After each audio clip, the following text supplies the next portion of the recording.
Donc bonjour et bienvenue sur cette nouvelle vidéo que je vais vous présenter. Donc là c'est la vidéo de Hearthstone de Blizzard Entertainment. Donc bon là c'est pas de la découverte, hein, je vais pas vous mentir, j'ai un compte Battle.net déjà depuis un certain temps. C'est juste une présentation du jeu pour ceux qui hésitent éventuellement à jouer, ceux qui ne connaissent pas ce jeu. Des rumeurs circulent comme quoi ça arriverait bientôt sur Android, éventuellement sur la plateforme iPhone. Donc qu'est-ce que c'est? Donc le Hearthstone, c'est un jeu de cartes entre joueurs. Pour cela il faut posséder donc un compte Battle.net. Il est gratuit, alors je ne sais pas s'il faut déjà avoir un abonnement sur d'autres jeux, hein, World of Warcraft, Diablo 3, je ne sais pas.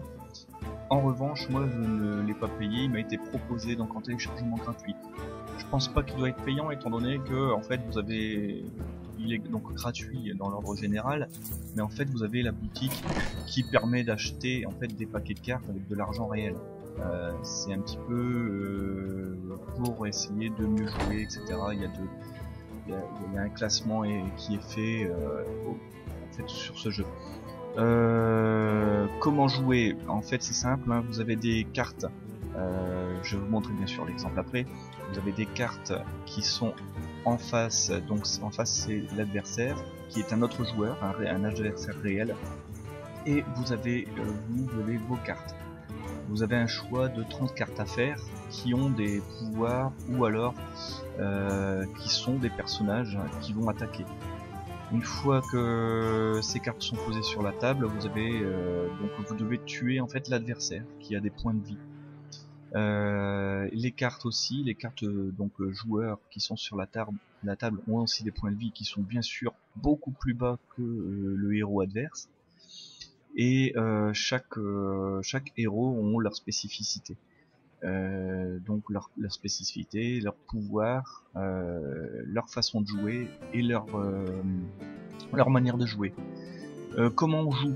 Donc il y a d'abord la partie on va dire aventure que je présente rapidement avec l'entraînement.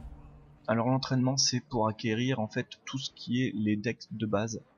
Donc vous jouez en fait contre le tenancier de la taverne pour obtenir les decks de base. Alors les decks de base c'est quoi? C'est en fait avec toutes les classes, alors je crois qu'il y en a 12, je vous le redirai quand on verra la présentation. Et ensuite vous avez le mode Naxxramas qui est donc non ça c'est normal ou expert. En fait vous avez le mode Naxxramas qui a été rajouté il y a peu pour jouer contre l'ordinateur, mais alors là c'est une furie sans nom. La difficulté, vaut mieux déjà bien connaître Hearthstone pour commencer à s'aventurer. J'ai réussi seulement le mode normal et le mode héroïque de la première tour de Naxxramas, mais après bon, je pense que ça risque d'être assez difficile. Et en plus pour accéder en fait au niveau supérieur, puisqu'il y a plusieurs niveaux dans Naxxramas, pour accéder au niveau supérieur c'est payant, soit avec de l'argent virtuel qui est quand même assez difficile à acquérir puisqu'il faut 700 pour débloquer un étage, soit donc en payant avec de l'argent réel. Et oui, Blizzard quand même ce sont des commerciaux, hein, donc faut pas oublier, ils veulent quand même se faire un petit peu d'argent. Alors au niveau des classes, je vais vous montrer par rapport à mes propres cartes. Voilà, vous avez donc là c'est en fait, je vous ai montré en fait c'est la formation des decks. Une fois que vous voulez jouer contre des personnes partout dans le monde, en fait il faut simplement créer vos decks pour qu'ils soient les plus performants selon votre façon de jouer. C'est assez difficile puisque vous jouez quelquefois contre des professionnels qui ne font quasiment que ça dans leur journée. Donc il y a le mage, le paladin, le chaman, le démoniste, le guerrier, le chasseur, le druide, le voleur et le prêtre. Pour ceux qui connaissent le jeu World of Warcraft, sachez que ce sont des personnages qui existent en jeu. Et c'est assez amusant de les retrouver dans ce jeu de cartes. Ils ont une personnalité propre, ils ont une façon de jouer propre, avec des avantages et des inconvénients. Pour ma part, mon préféré c'est le prêtre. Alors vous allez comprendre pourquoi, je vais vous faire une présentation avec le prêtre. Donc pour jouer contre un adversaire, vous avez la partie. Vous avez le choix entre faire une partie non classée, mais le mieux c'est de faire une partie classée. Alors vous pouvez voir, je suis niveau 20, donc je ne peux pas baisser en dessous de 20. Une fois que vous avez atteint le niveau 20, vous ne pouvez pas baisser. Par contre, vous pouvez augmenter. Et une fois que vous augmentez, vous perdez les étoiles. Le classement en fait définit votre compétence de joueur. Je suis pas un excellent joueur, je ne suis pas non plus mauvais. Ça dépend contre qui je tombe, ça dépend du tirage des cartes et ça dépend également de mon coup de bol aussi. Hein. Ça c'est comme c'est un jeu de cartes. Donc vous voyez, hein, je suis niveau 48. Une fois que vous mettez la partie, vous avez une recherche d'adversaire. Ne cherchez pas s'il y a d'autres animations que celle-là. Hein, ça sera toujours un adversaire convenable. Je n'ai pas vu pour l'instant autre chose. Peut-être que dans l'avenir ils vont s'amuser à faire une autre animation, mais bon là, je pense qu'ils vont laisser toujours un adversaire convenable. Toujours amusant de voir le reste. Voilà comment se passe la phase de bataille. Alors la phase de bataille, vous choisissez donc 3 cartes. Alors là on en rajoute une, c'est un petit bonus, c'est un petit peu un tirage au sort. Dans ces 3 cartes que vous devez choisir, donc là 4 cartes pour moi actuellement, le tout c'est d'essayer de tuer l'adversaire au plus vite. Donc ce petit carré qui indique qu'il faut 6 diamants, autant ne pas l'utiliser tout de suite étant donné que de toute façon les 6 diamants vous les aurez pas tout de suite. Alors moi j'essaye de tirer une autre carte. Voilà, donc là ça ce seront mes cartes de base. Mais vraiment j'ai de la chance aujourd'hui. On me donne aussi la pièce qui me confère un cristal de mana donc pendant ce tour. Qu'est-ce que c'est le cristal de mana? C'est ce qui va apparaître. Chaque tour vous gagnez un cristal de mana. Ces cristaux de mana sont nécessaires pour pouvoir utiliser les cartes. Donc vous voyez hein, toutes ces cartes. Ils sont nécessaires pour utiliser les cartes. Et bon, donc pour jouer. Donc là je joue contre un mage. Le mage vous voyez il a 30 points de vie. Moi j'ai 30 points de vie. Vous avez un pouvoir spécifique au mage qui est donc pour la boule de feu pour le mage et donc le pouvoir de guérison pour moi. Donc moi je vais jouer hein, parce que sinon il va s'impatienter. Voilà, qu'est-ce que j'ai joué? J'ai joué un personnage qui est en fait un puits de lumière qui fait gagner automatiquement 3 points de vie à un personnage allié blessé. Donc il faut qu'il soit blessé. Et automatiquement il choisit un personnage, il le guérit de 3 points de vie. Ici vous voyez le point de vie du personnage. Alors qu'est-ce que c'est le bouclier autour? Le bouclier autour c'est en fait une provocation. C'est à dire que si je dois attaquer au sol avec un personnage, il fait le personnage sera obligé d'attaquer d'abord les provocateurs avant d'attaquer le héros. C'est une protection. Donc là je vais jouer cet personnage qui est donc je me souviens plus, le clerc du comté du Nord. Le clerc du comté du Nord en fait à chaque fois que je guéris quelqu'un, ou que je soigne quelqu'un, un serviteur, je pioche une carte. Alors voilà pourquoi j'aime bien jouer. Voilà, alors ça c'est 10 points de dégâts, donc je sais que c'est un furieux. Il faut que je me méfie de cette carte là. Donc je lui ai piqué en fait une carte, je lui ai copié une carte. Et ça c'est ma façon de jouer avec le prêtre. C'est que je suis un copieur, je suis assez tricheur en fait, plus ou moins. Vous avez gagné. Ah bah laissez pas de bol pour la vidéo. Alors j'ai gagné mais sans grande gloire, hein, étant donné que l'adversaire donc s'est déconnecté. Étant donné que bon il n'y a pas beaucoup de vidéos, je vais essayer de vous en refaire une nouvelle. Donc là ce que vous voyez en fait c'est des défis, hein, quotidiennement vous avez des défis qui se font. Donc je vais rejouer. Bon alors vous verrez régulièrement des personnes qui sans raison apparente en fait déconnectent, hein, c'est parce que peut-être dans la vie réelle ils ont quelque chose à faire, ils doivent abandonner. Donc le jeu est quand même très joué, donc vous verrez, hein, vous n'attendrez pas souvent pas longtemps pour avoir un adversaire à votre mesure. Ah, un adversaire miroir. La lumière nous apportera la victoire. Alors cette carte là c'est la plus terrible pour ceux qui connaissent, c'est à dire que je choisis une carte de l'adversaire et je lui pique. Qui est vraiment pourri. Voilà, une carte à 1, une carte à 1, très bien. Et bien j'ai encore de la chance, je me retrouve encore avec une carte à 1 plus ça. Alors j'ai l'avantage, elle a 3 points de vie, Quelqu'un est blessé. donc il pourra pas me tuer tout de suite, sauf s'il a un pouvoir destructeur. Je lui pique immédiatement une carte. Bon, c'est dommage, il a la même que moi.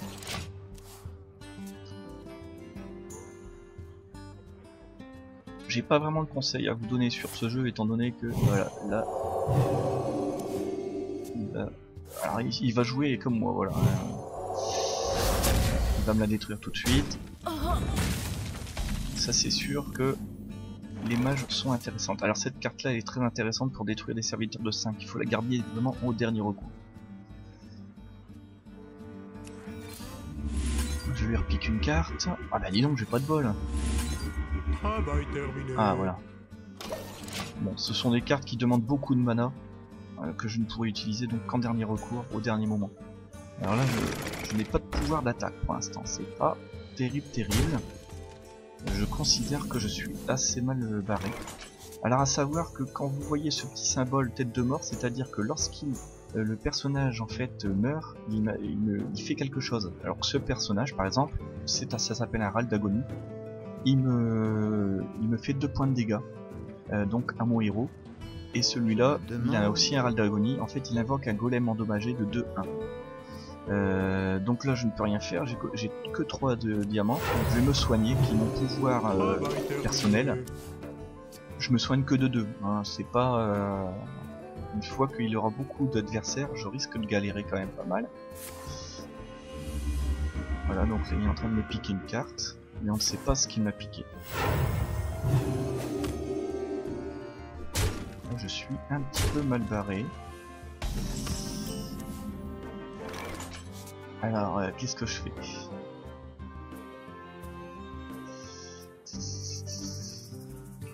Alors, ah, la difficulté est quand même assez importante. Je vais attendre, je vais me soigner, je vais jouer la montre. Je n'ai pas de conseils à vous donner, hein. Franchement c'est pas moi qui suis le meilleur joueur, j'ai déjà vu des joueurs qui m'ont expédié au bout de 5 tours.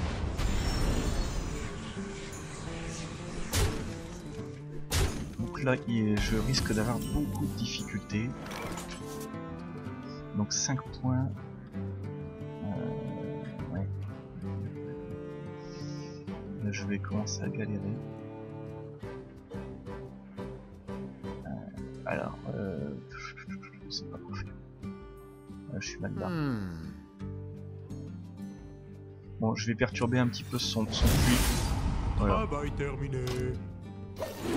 Comme ça, voilà. Qui va-t-il soigner? Donc il a préféré soigner le puits de lumière, a préféré soigner donc le héros. Lui il préfère soigner le puits de lumière. Donc je sais qu'il lui reste plus que 4. Il fait une équivalence avec le puits de lumière, ça c'est sûr. C'est ma technique aussi.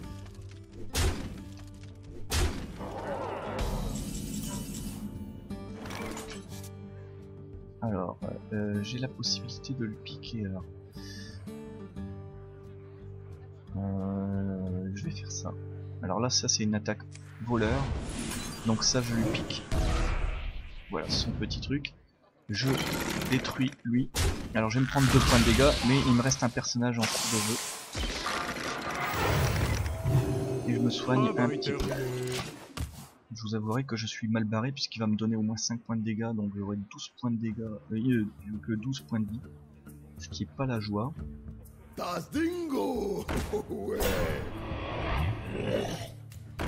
Ah ouais, il a des bonnes cartes. Il a des bonnes cartes. Alors, ce qui serait pas mal, je vais lui piquer. Laissez-moi vous montrer une autre façon de penser. Voilà, son petit. Je vais donc je vais lui ajouter de la vie. Et je vais tuer celui-là. Donc je sacrifie en fait ce personnage-là. Comme ça augmente la puissance d'attaque de celui-là.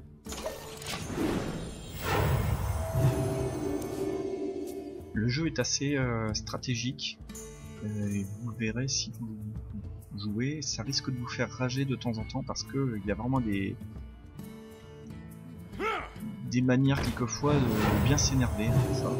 Alors là il refait, ouais, il me tue ce personnage, mais moi je sais comment faire pour également l'énerver juste après.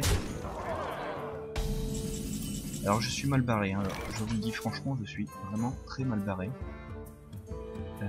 C'est-à-dire que là il faudrait que j'arrive à tuer ces deux personnages d'un seul coup, ce qui va pas être évident.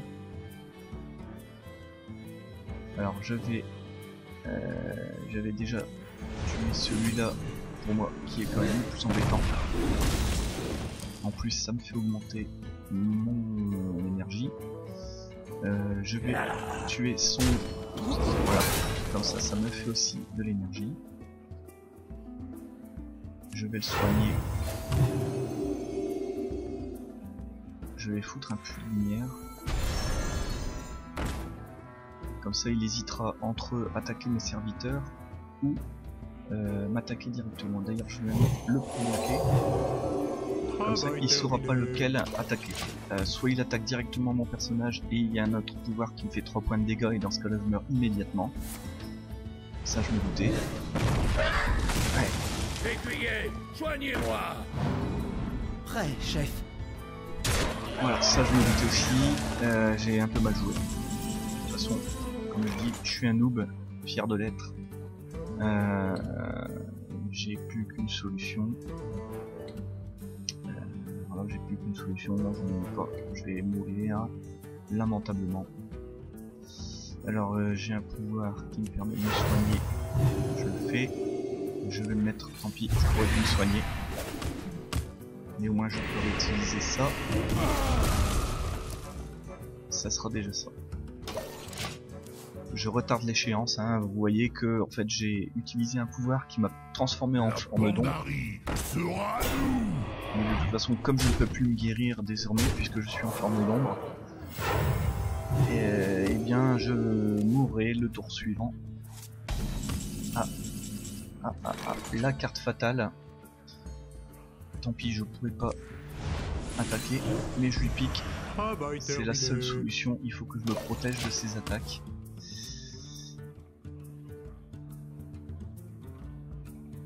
Alors si vous patientez, si le jeu est un peu long, vous pouvez vous amuser aussi à jouer avec le décor. Hein. Ça, amusez-vous, cueillez un petit peu le tout là. Le joueur adverse ne le voit pas. Mais c'est toujours amusant de voir ça. Ah, ça va me rajouter un petit peu.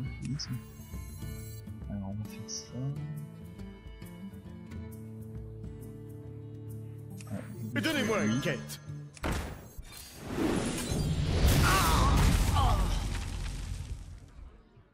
Je vais augmenter. Voilà. Alors là il peut pas me tuer tout de suite, sauf s'il a un sort d'attaque directe ou alors une carte qui va il prend contre l'adverse.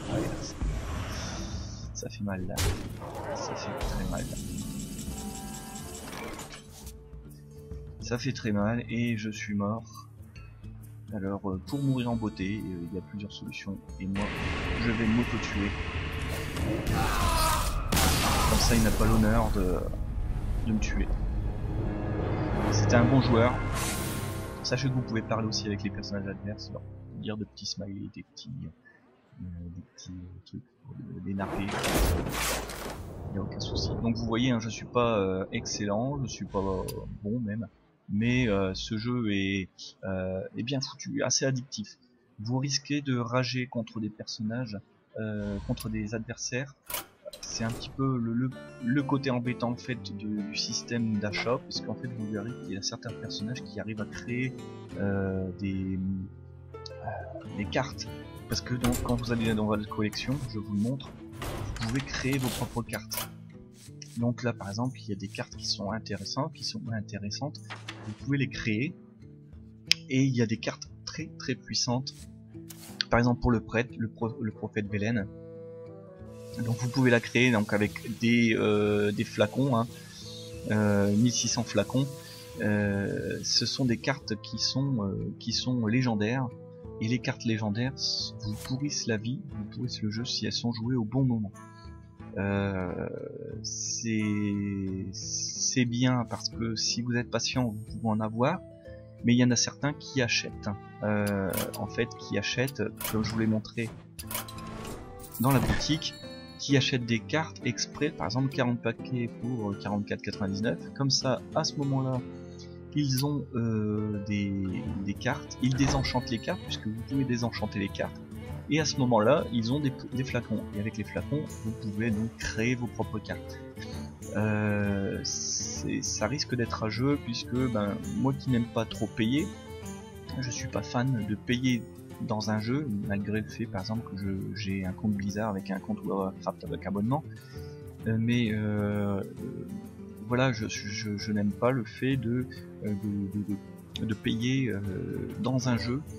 Je trouve que c'est un certain désavantage par rapport aux autres qui font l'aventure tranquillement et qui montent leur personnage tant bien que mal. Vous pouvez le voir d'ailleurs dans mon personnage par exemple, j'ai 207 victoires sans avoir eu recours à un quelconque achat.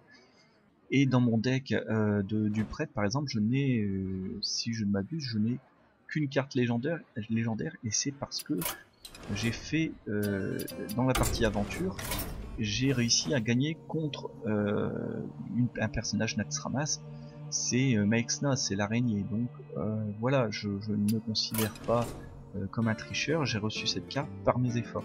Et je trouve que voilà, c'est ce que j'aime et ce que je n'aime pas, hein, comme je vous ai dit dans la présentation de Noubellinas. Ce que j'aime et ce que je n'aime pas, non, ce que je n'aime pas effectivement, c'est quand dans un jeu les meilleurs en fait, ce sont ceux qui justement ont utilisé de l'argent réel pour gagner, sachant que également en plus c'est pas sans cacher que certains trichent, certains fraudent pour obtenir cet argent. Voilà, je n'aime pas que les vainqueurs, je suis contre l'injustice et je n'aime pas que les vainqueurs sont des personnes qui trichent. Donc voilà, je n'ai pas fait vraiment le tour effectivement de Hearthstone. Hein. C'est une aventure que vous pourrez découvrir hein, si vous le souhaitez. Hein. Je n'ai pas parlé du mode arène, qui est un mode en payant virtuellement parlant, hein, mais que vous payez également aussi avec de l'argent réel. L'ambiance est bonne, l'ambiance est sympathique. La mise au jour sont régulières. Alors bon, ça, on peut dire ce qu'on veut sur Blizzard, c'est des interpolants et des voleurs, parce qu'ils demandent quand même pas mal d'argent. Mais en tout cas, l'entretien, le suivi, tout est là. Blizzard Entertainment donc a un bon suivi au niveau de ses joueurs et de ses abonnés. Donc voilà, j'espère que cette petite présentation vous aura donné envie de jouer à Hearthstone. C'était Noubellinas et puis à plus tard pour la prochaine vidéo.